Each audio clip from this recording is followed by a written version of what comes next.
Greetings, my dear viewer. You're on the channel The Price of Cheating. The channel is for those who appreciate traditional family values and condemn adultery. So be sure to subscribe to the channel. Let's get started. Max Buford drove home on a calm Sunday evening after spending a pleasant afternoon on the golf course with friends.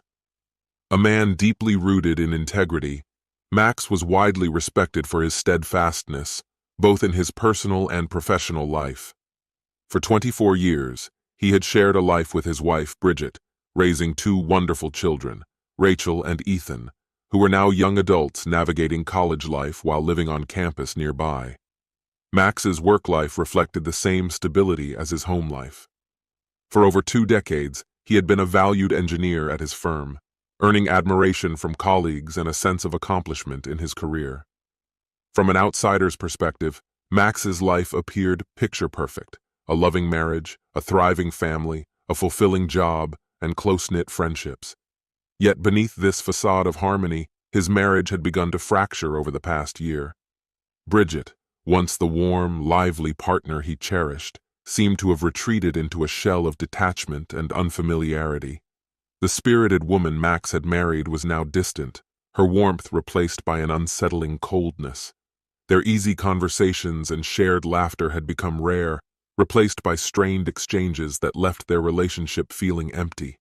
The change became more noticeable after their children moved out. Despite Max's persistent efforts to revive their bond, planning spontaneous outings, engaging in heartfelt talks, and surprising her with gestures of affection, her responses felt mechanical, her smiles hollow. That evening, as Max entered the house through the garage, the faint clink of wine glasses coming from the dining room caught his ear. A sense of unease washed over him. He stepped into the room to find Bridget seated at the table, a bottle of wine, 2 glasses, and a single sheet of paper in front of her. "Hey," Max greeted her, his voice steady despite the tension coiling in his chest. Bridget offered a faint smile, but her expression held a gravity that unsettled him. She gestured to the wine and said softly, "We need to talk." Max's stomach sank, but he nodded. "Of course," he replied. "Let me just change real quick." Upstairs, Max swapped his golf attire for something more casual. On instinct, he pulled out his phone, opened the voice recording app, and discreetly started recording before sliding the device into his pocket. A deep sense of foreboding told him this conversation would be significant. When he returned, Bridget had poured him a glass of wine, though hers was already half empty. She seemed composed but visibly tense. Taking a deep breath, she began, her voice calm but heavy with meaning. "Max, I need to say something, and I need you to hear me out completely before you respond. I've been holding on to this for months, and it's something I need to address for my own well-being." Max nodded silently, his heart pounding. Bridget's hands trembled slightly as she spoke. "I owe you an apology. I know I haven't been the wife, the partner, or even the mother I should have been. I've drifted away and I've felt lost. But I think I've finally figured out what I need to do to feel whole again." Max's chest tightened as he listened, his silence urging her to continue. "I've decided to make some changes," she said, glancing at the paper before her. "I've joined a fitness club and signed up for yoga classes. I need to take better care of myself, something I've neglected for too long." Max's brow furrowed, unsure of where this was leading. Bridget pressed on. "I also want to reconnect, with friends, with Rachel and Ethan. I know I've been distant, and I want to fix that. It's important to me, and I know it matters to you too." Her words hung in the air, but Max could sense there was more. Bridget's voice grew quieter, tinged with vulnerability. "And this isn't just about my health or the kids. It's about us, about our marriage. I know you've tried so hard to bring us closer again, and I'm grateful. But the truth is, I haven't been able to meet you halfway." Max felt the knot in his stomach tighten as Bridget's tone turned even more uncertain. "I want to be a better wife. I want to feel that spark again, to fall in love with you all over. But to get there, I need to explore emotions and desires I've buried for so long." A chill ran through Max as the weight of her words began to sink in. Bridget hesitated, her hands shaking as she reached for her glass. To understand myself fully, I've decided I need to see other men. This isn't because I don't love you, I do. But I need to rediscover who I am as a person and as a woman to figure out what I truly want for us. The words hit Max like a punch to the gut. He stared at her, struggling to comprehend what she had just said. Bridget's voice softened, but carried an urgency as she tried to explain. I know this is painful, and I know you're angry, but I'm asking for your trust. I need this for myself, for you, and for the future of our marriage. Max remained frozen, the weight of her declaration pressing down on him. Finally, he stood, his movements stiff and mechanical. I need time to process this, he said flatly, his voice devoid of emotion. I'm going to head out. We can talk tomorrow. Max, please, Bridget implored, her voice breaking as tears welled in her eyes. I love you, I do. Without responding, Max turned and left the room. In the garage, he climbed into his car and slammed the door shut. The moment he was alone, his restrained emotions erupted. He pounded the steering wheel in a fury, his voice a roar of frustration and disbelief. Seeing other men? To save our marriage? What kind of insanity is this? Max muttered a low growl of frustration, his chest tightening as emotions churned within him. Without a clear destination in mind, he drove aimlessly through the quiet streets until his car came to a stop outside a 24-hour diner. Seeking solace in something familiar, he ordered a coffee and a burger, hoping the routine would ground him. Under the harsh fluorescent lighting, he tried to calm his erratic breathing, his hands trembling as he replayed Bridget's startling confession.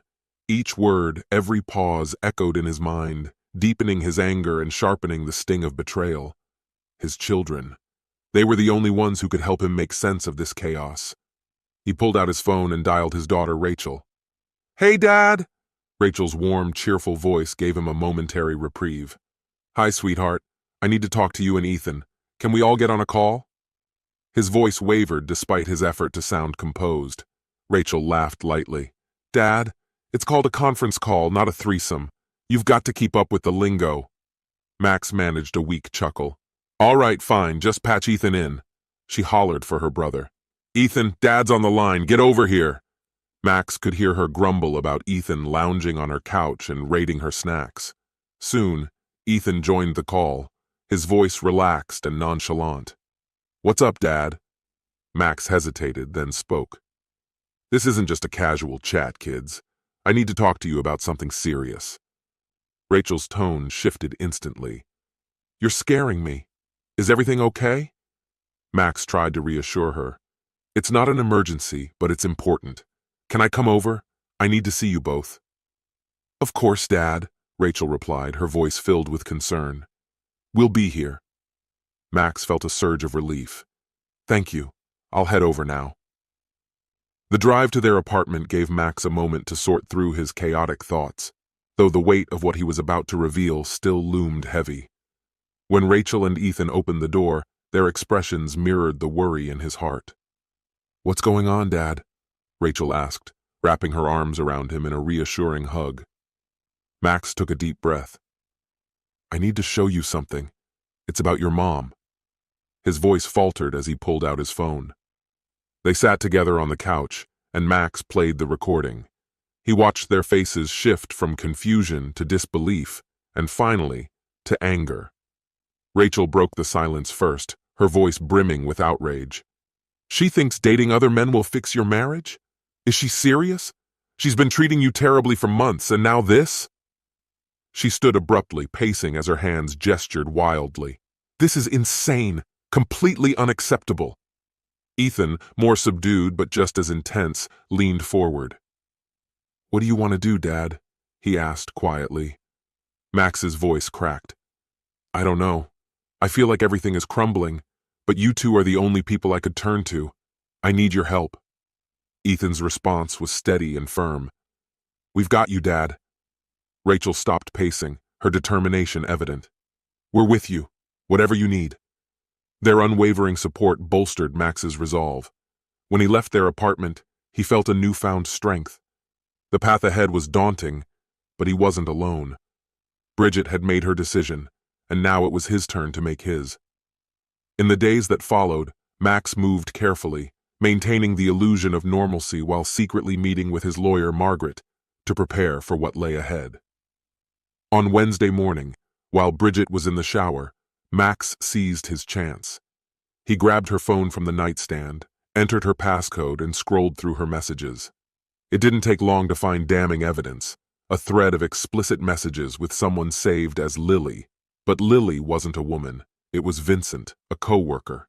The texts detailed previous encounters at a motel and plans for future ones. Max photographed everything, capturing the incriminating details: texts, flirtatious comments, and references to private photos and videos stored in her email. Placing the phone back exactly as he found it, Max left the house before Bridget emerged from the shower. That afternoon, he met with Margaret and handed over the evidence. She reviewed the material and nodded grimly.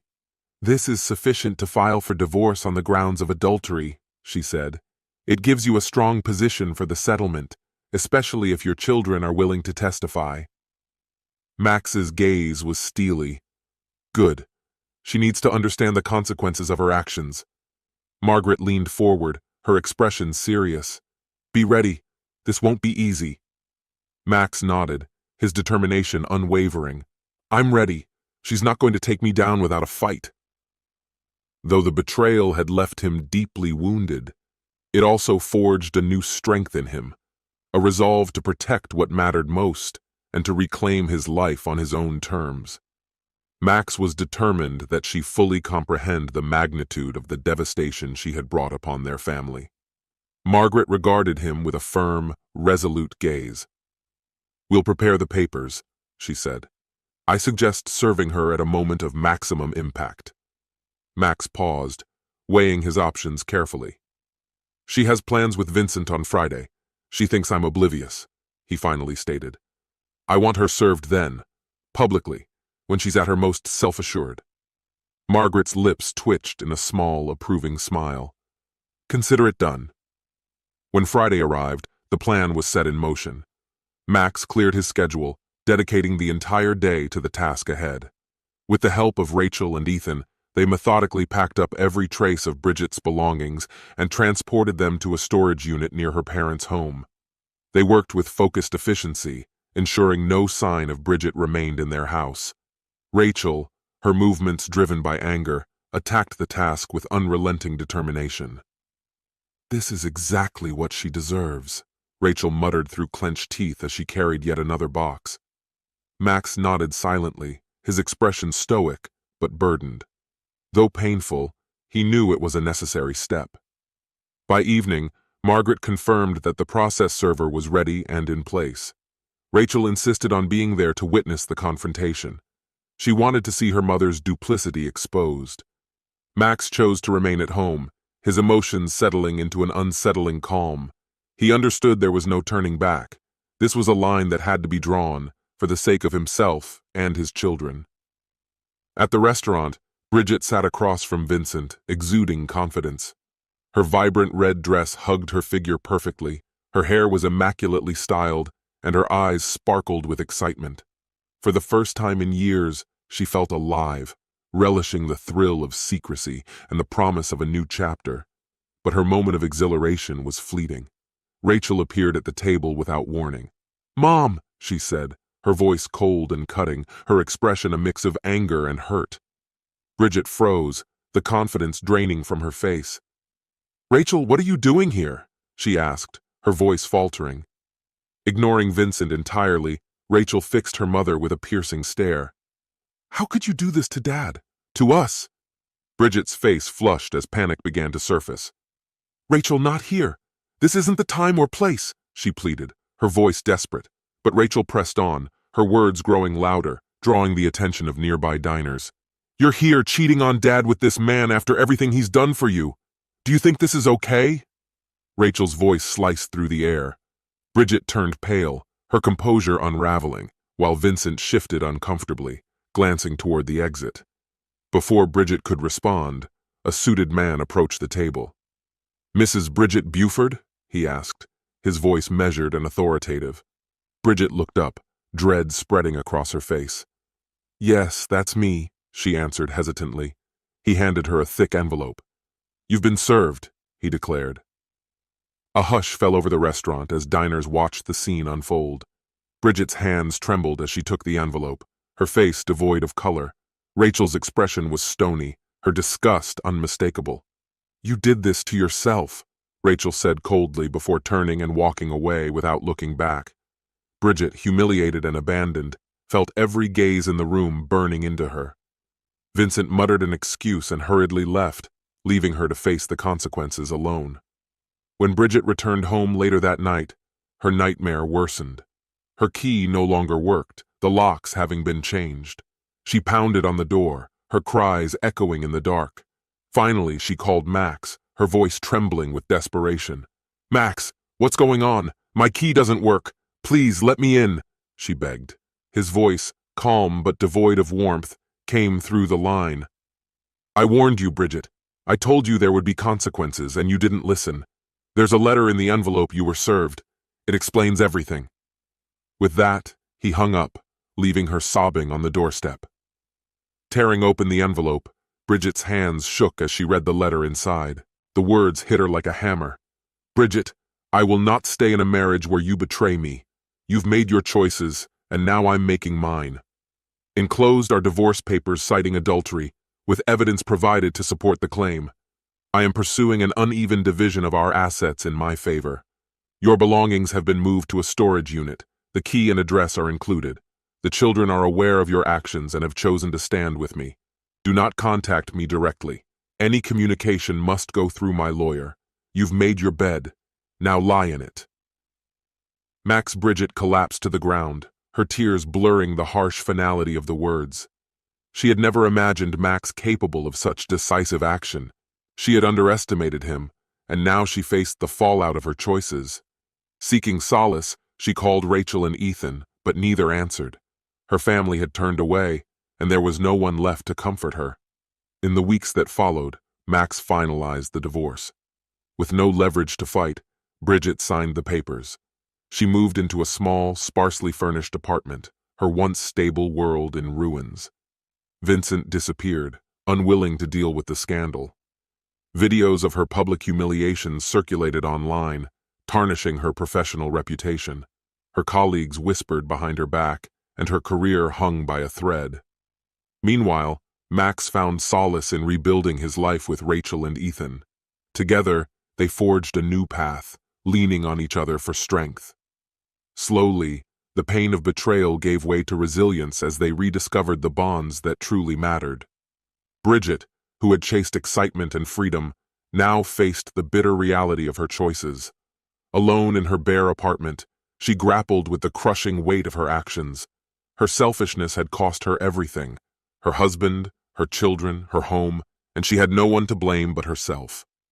This concludes the story. If you like it, then put your powerful like and subscribe to the channel. He had a key.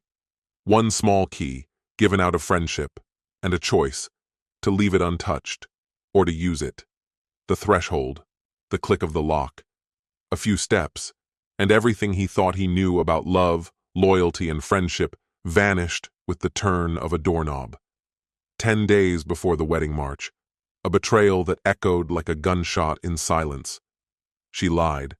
He covered for her. Everything was hidden, perfectly staged, until one accident became the beginning of the end. What do you do when the two people closest to you are the ones who betray you? When instead of congratulations, you get a message: "I didn't know how to tell you, man." You can erase the date from the calendar, you can cancel the reception, or you can make a move no one walks away clean from. There are no right choices here, only instinct, pain, and the cold calm of someone who's lost everything. But sometimes, loss is the only road to freedom, and he took it. All the way. Hello, my friend. I'm so glad you stopped by my channel. If it's your first time here, don't forget to subscribe and like this video, as every like truly inspires me. Please tell me which city and country you watched this video from. Now, let's get started. My name is Grant, and I was meant to marry Ava. Just 10 days before our wedding, we were seated across from each other at our favorite restaurant, laughing as we playfully argued over which song should play during the cake cutting. Ava leaned toward something silly and cheerful, something that would make everyone chuckle. I preferred something classic and timeless. We never actually made a decision. Now, I'm parked outside her apartment, sitting alone in my car, painfully aware that I'll never get to hear that song, whichever one it might have been. Ava and I were together for 5.5 years. We met during a trivia night at a cozy little bar downtown. She beat me in the final round and made a teasing remark about men being terrible at multitasking. I was instantly hooked. Her quick wit, that crooked smile, it all pulled me in. We weren't perfect, but I always believed we were solid. For nearly 9 months, we poured ourselves into planning the wedding. Everything was in place. The venue booked, her dress chosen, invitations mailed, and the seating chart debated over countless times. My best friend since high school, Travis, was set to be my best man. We had been through every phase of life together: wild college nights, bad breakups, questionable choices, and even that chaotic weekend in Vegas we agreed never to speak of again. But about a month before the wedding, something shifted. Ava started going out more often. At first, it was just one night a week. Girls' night, she called it. Seemed harmless enough. Then it became 2 nights, then 3. She'd come home late, each time with some vague story. Emma needed to vent. Sabrina had another fight with her boyfriend. I tried to stay calm. I didn't want to come off as controlling. Still, it got harder to ignore, especially when she'd walk in around 1 a.m., smelling like a mix of bars and high-end perfume, too drained to talk. One night, I finally brought it up. "You've been out more than you've been home lately," I said. "The wedding's almost here and we barely spend time together." She rolled her eyes and let out a sharp laugh. "Oh, so now I need your permission to see my friends." "That's not what I meant," I replied. "But don't you think it's weird that we haven't shared a meal all week?" Her voice turned cold. "We're just busy, Grant. That's normal." And that was the end of it. She walked off to bed. I stayed on the couch, staring blankly ahead, trying to shake the sinking feeling in my chest. After that, small things began to jump out at me. Her phone was always face down. If I walked into the room, she'd quickly close or switch whatever was on the screen. At the same time, Travis started skipping our Tuesday basketball games. First, it was headaches, then work stuff. Eventually, he didn't even bother giving an excuse. One afternoon, I came home and found them in the kitchen. They were whispering, standing far too close. When they noticed me, they jolted apart like guilty kids. Ava gave a nervous little laugh. "We were just talking about your wedding gift," she said quickly. Travis nodded, way too fast. I brushed it off, told myself I was being paranoid. That stress and sleepless nights were messing with my head. I trusted them both, more than anyone. The thought of them betraying me didn't seem possible. Then, a few days before it all unraveled, Ava came home late again. She told me she'd been meeting with the wedding planner to finalize the menu. I kissed her cheek and paused. She was wearing cologne, a man's, not mine. It was unfamiliar, sharp, citrusy, expensive, the kind of scent that lingers. That night, I couldn't sleep. The smell haunted me, like a warning I didn't want to understand. The next day, everything fell apart. I was driving to pick up Travis for our tuxedo fitting. I got there early and parked nearby. That's when I saw Ava's car already in front of his building. My stomach dropped. I stayed put. 5 minutes passed, then 10, then 20. I watched shadows flicker through the blinds, someone moving around inside. I could have driven away, pretended I didn't see it, but I didn't. Back when Travis and I were roommates, he'd given me a spare key. He had a habit of locking himself out. I still had it, so I used it. I let myself in quietly. I heard their laughter first, Ava's light giggle, Travis's familiar laugh. Then it stopped. Then came the soft, unmistakable sounds of intimacy. I told myself maybe it was just the TV. Maybe I was wrong. But I wasn't. I walked down the hall, stopped in front of the bedroom door, and pushed it open. There they were, Ava and Travis, tangled in the sheets, completely exposed. Her face froze in disbelief. His eyes widened like a deer caught in headlights. "Grant," she breathed. "This isn't—" "Don't," I cut her off. My voice was steady. "Just don't." I stood there for a moment longer, pulled out my phone, snapped one picture, and slid it back into my pocket. Travis opened his mouth, but I didn't hear a word. I turned and walked out. No shouting, no scenes, no slammed doors. I just left. I got in my car and drove aimlessly for what felt like hours until I landed at a cheap motel off the highway. I didn't sleep at all that night, just lay on the stiff mattress, staring at the bumpy ceiling while a muted infomercial flickered on the TV. My phone buzzed endlessly, calls, texts, voicemails from both Ava and Travis. I didn't answer a single one. I ignored every single call. By sunrise, my phone showed 43 missed ones. Ava had sent a text saying she was on her way to the motel, insisting she needed to explain everything. I had no idea how she'd found me at that crummy roadside place. Maybe she used some app to trace my location, or maybe she'd just driven around until she stumbled upon my car outside. Could have been dumb luck. Around noon, someone knocked. I opened the door, and there she was, standing like a shadow of herself, pale, drained, her eyes swollen and ringed in red. No makeup, unlike her. Just raw, stripped down. We stared at each other for a few beats. I stepped aside. She walked in. "I know what you saw," she said in a hushed voice, "but it's not what it looked like." I didn't say anything, just stared. She perched on the edge of the bed, her fingers tightly woven like she was trying to hold herself together. "It wasn't intentional," she went on. "It just happened. We were drinking, and then, God, I didn't mean for it to get that far."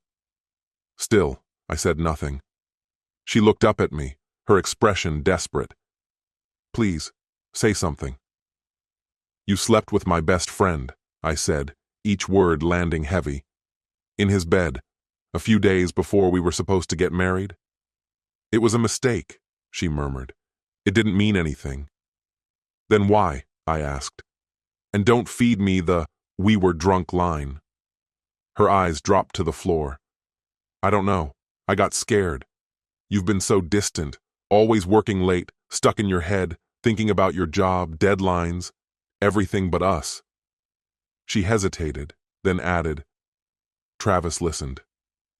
Her voice held something like blame, like I'd driven her there. I let out a bitter laugh. "So, talking turned into sleeping together?" She winced. "I thought we were solid," I said. "Everything I've been doing, working long hours, pushing myself, was for us. I was building a future, and you couldn't wait one more week?" Tears started to pool in her eyes. "Grant, please, let's not end everything. Just put it on hold. The wedding, we can pause it. We can fix this. You've already paid for the venue, the catering, my dress." That's where I snapped. "Your dress?" I repeated sharp. "That's what you're thinking about? After wrecking everything?" She stood abruptly. "Yes, I messed up. But one mistake doesn't have to destroy us. We don't have to throw away everything we've built." "One mistake?" I echoed. "You think this was just a single lapse? I've seen the way you two have been acting lately. Off, secretive. This wasn't some one-night accident, was it?" She didn't respond. The silence said enough. "Get out," I said. My voice was quiet, but firm. "Grant, go, now." She didn't argue, just turned and walked out, her shoulders shaking as she went. That's when it hit me. This wasn't something you come back from. It was finished. The next morning, I got to work unraveling it all. First the venue, then the caterer. Lost the deposits, didn't care. Canceled the DJ with zero hesitation. 40 grand, gone. Didn't matter. I just wanted it wiped clean, like none of it had ever been real. That night, Ava called again. I picked up. "I just want to talk," she said. Her voice was soft, fragile. No, I answered. I don't need more explanations. I'm letting everyone know why the wedding's off. You can't do that, she snapped, suddenly furious. That's private. Private, I said, letting out a cold laugh. Was it private when you climbed into bed with Travis? Then I ended the call. I opened my laptop, pulled up the guest list, and typed out a mass email. The wedding has been canceled due to infidelity. Thank you for your support. Any gifts will be returned. Just to be crystal clear, I attached the photo, the one that left nothing to doubt. Responses flooded in. Friends, family, co-workers. Shock, mostly. A lot of support. Some were pissed on my behalf. A few offered help, returning gifts, dealing with vendors, whatever I needed. Ava's mom called, her voice trembling. I'm so sorry, Grant. I had no idea. Please take care of yourself. Her dad didn't bother softening it. If I were you, I'd have gone further. You're handling this better than most. As for Travis? Silence. Not a single word. But Hazel, his girlfriend, got the email too. A few hours later, she messaged me. Thanks for telling me. We're done. He's dead to me. Another connection, torched. The day we were supposed to say, I do, I just drove. No destination, no map. Just the road stretching ahead until the skyline faded and I found the ocean. I pulled into a lookout spot high on a cliff, parked the car, and sat on a bench, watching the waves crash below. I stayed there for hours. No calls, no messages, no one. Just silence. The sea howled beneath my feet, its rhythm crashing in sync with the mess in my mind. For once, the world around me mirrored the chaos I felt inside. Eventually, I found myself in a dive bar just off the highway. I ordered a beer, slid into a booth, and stared ahead without seeing a thing. I wasn't thinking. I wasn't feeling much either. I just needed to be somewhere that wasn't home. That night, I swung by the apartment to collect a few essentials. Ava was already waiting outside, one hand gripping a bulging bag of my stuff, the other holding a white envelope. I wrote something down for you, she said. I don't want it, I answered, emotionless. You've got a week to get the rest, I told her. After that, it's either donated or trashed. She looked hurt. That's harsh. I didn't move. Not as harsh as what you did, I replied. I'm just cleaning up the wreckage. She didn't argue, just turned around and walked away. I spent the next week crashing at my cousin Miles's place, slept on a saggy pull-out couch, ate whatever leftovers were in the fridge, and spoke only when necessary. I ignored work, let calls go unanswered. I didn't live. I drifted. But amid that silence, a realization began to creep in. The worst was already behind me. I'd taken the blow, and somehow, I was still on my feet. A couple of weeks passed before I got a message from Hazel, Travis's ex. She said she needed to talk, still piecing things together. We met at a quiet little diner. She showed up in a hoodie, no makeup, with the same hollow stare I'd been seeing in my own reflection. We talked for hours.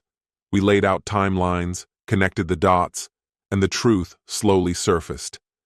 Ava and Travis had been lying for months, maybe longer. All those work trips, the wedding errands, the late-night runs, just smoke and mirrors.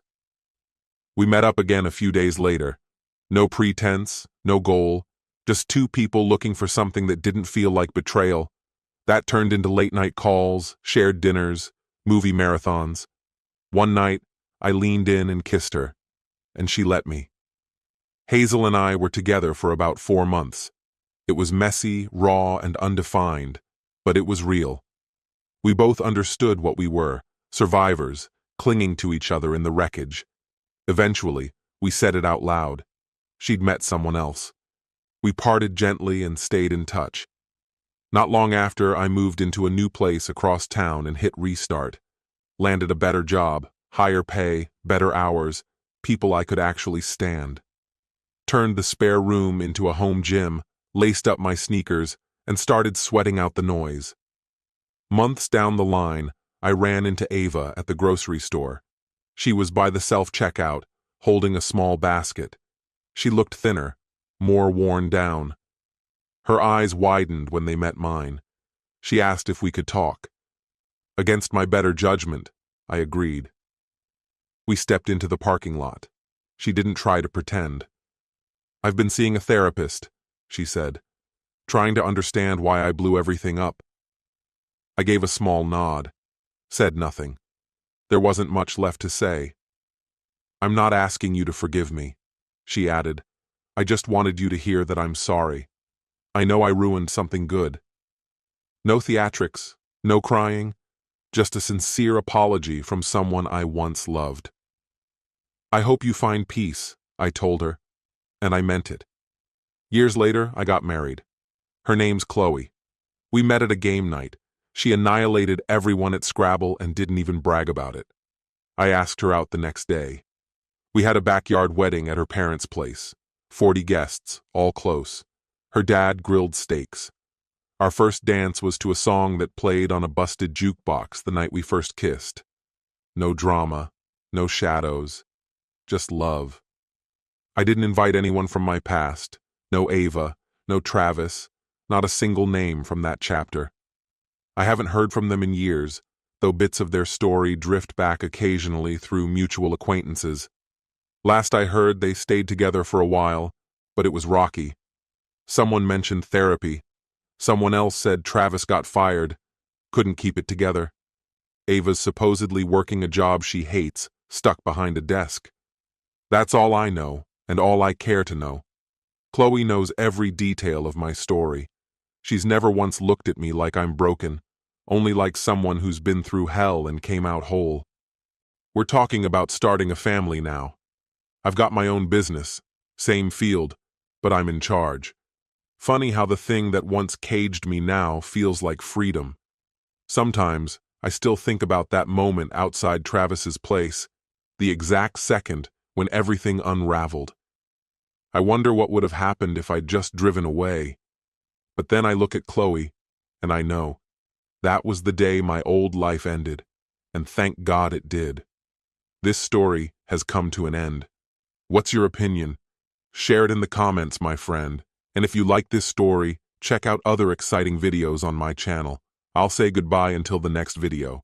See you.